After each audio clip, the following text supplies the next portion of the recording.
Nous sommes à Jalan Tukang c'est-à-dire Goldsmith Street, que les habitants du quartier appellent Harmony Street en raison de la présence proche de 3 édifices religieux, une mosquée, un temple hindou et un temple chinois, qui vivent en parfaite harmonie.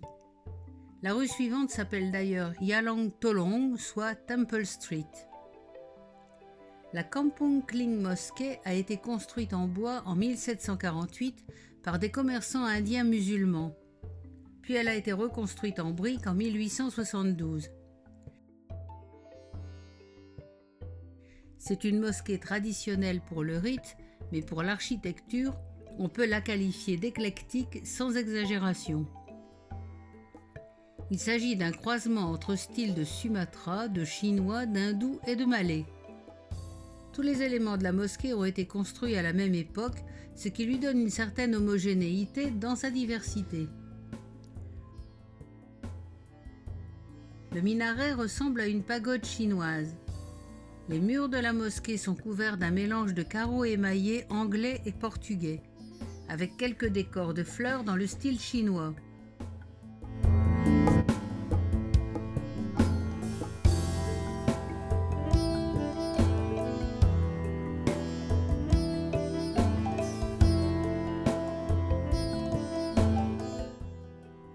La piscine d'ablution est éclairée par des lampadaires en fonte de style mauresque.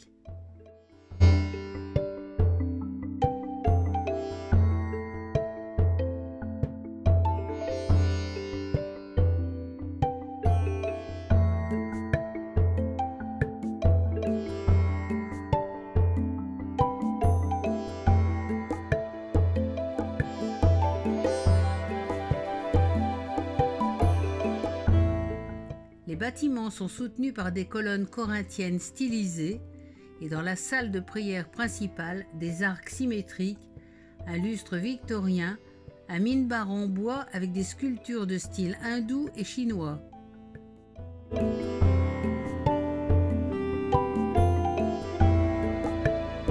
Cette architecture résume à elle seule la diversité culturelle de Malacca.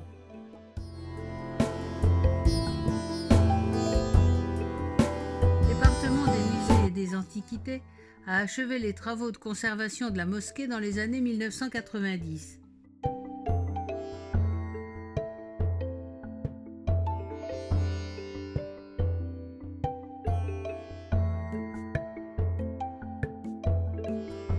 On entre déchaussé, bras et jambes couverts, ce qui explique cette tenue exotique. Et tout est prévu à l'entrée pour le touriste un peu trop insouciant.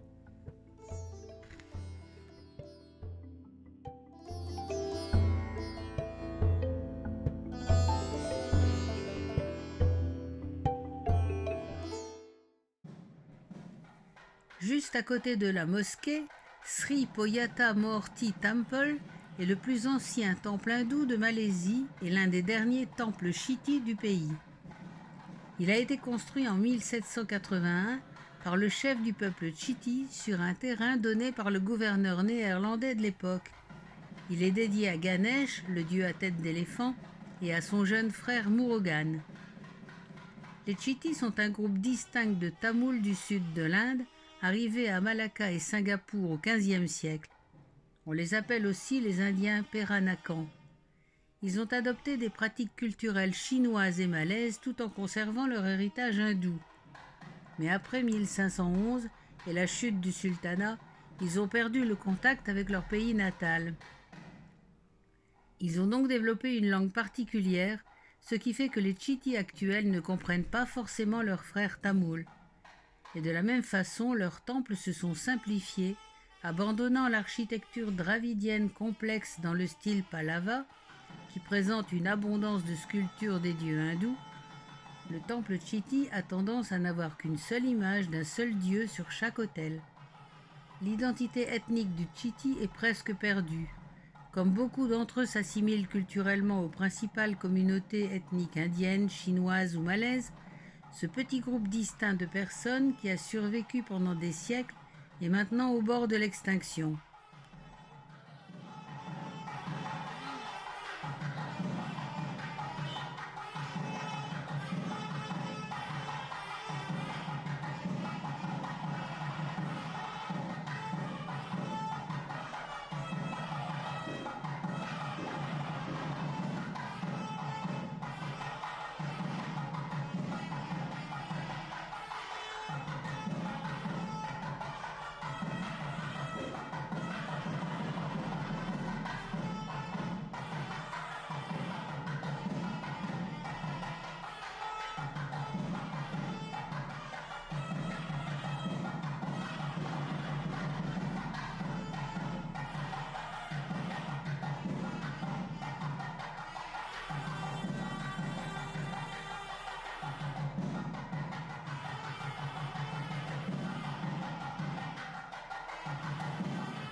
Là, il y a la petite chanson française.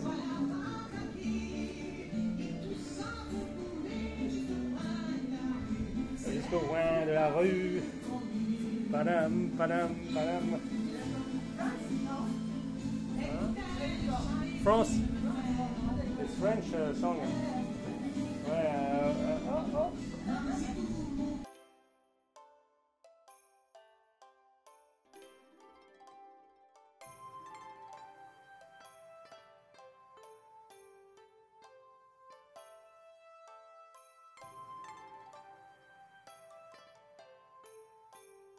Le temple Cheng Hung Teng, également appelé temple du nuage vert, est un temple chinois pratiquant les trois doctrines du bouddhisme, du confucianisme, du taoïsme.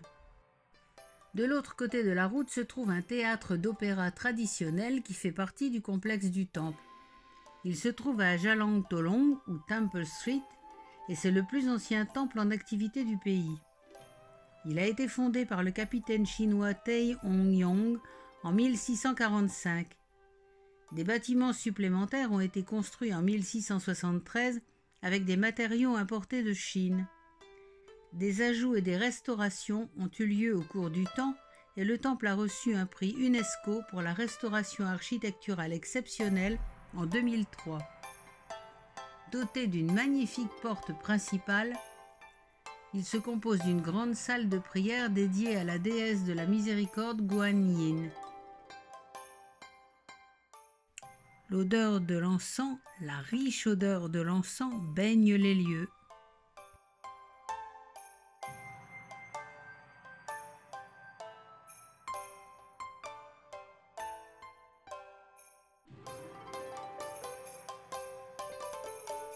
Les murs sont ornés de scènes représentant l'histoire de la Chine ancienne ou des personnages mythologiques.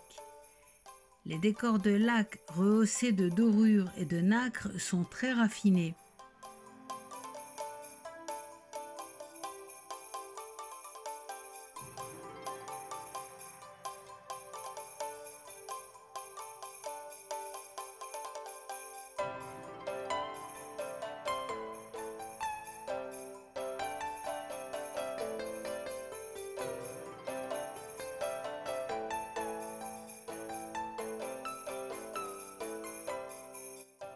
Des quartiers de prière plus petits ont été ajoutés plus tard.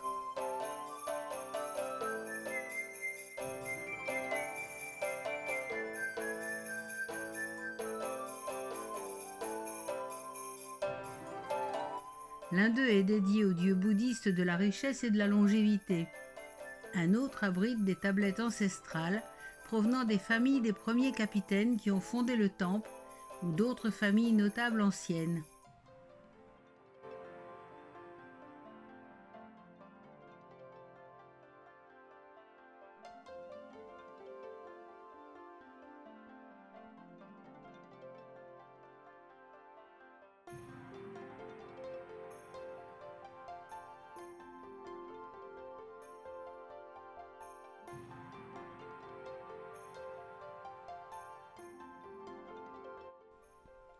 L'une des principales caractéristiques du temple est le mât de drapeau rouge de 7 mètres qui fait face à l'aile gauche de la salle de prière principale et qui abrite les restes de 2 des 3 capitaines qui ont contribué à la construction du temple.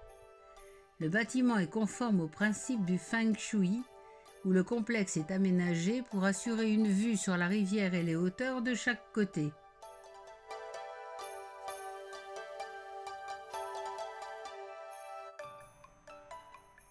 Ce temple chinois minuscule, presque familial, est bien joli et paisible au hasard d'une rue qui mène à Jonker Street.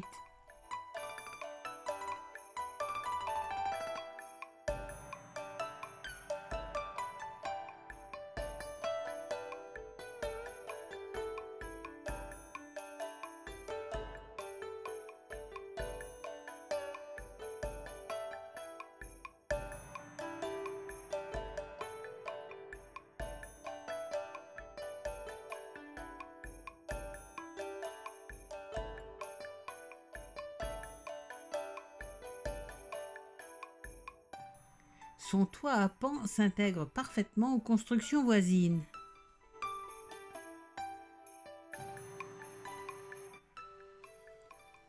La mosquée Masjid Selat Melaka est une mosquée sur pilotis située sur l'île artificielle de Malacca, assez loin du centre-ville.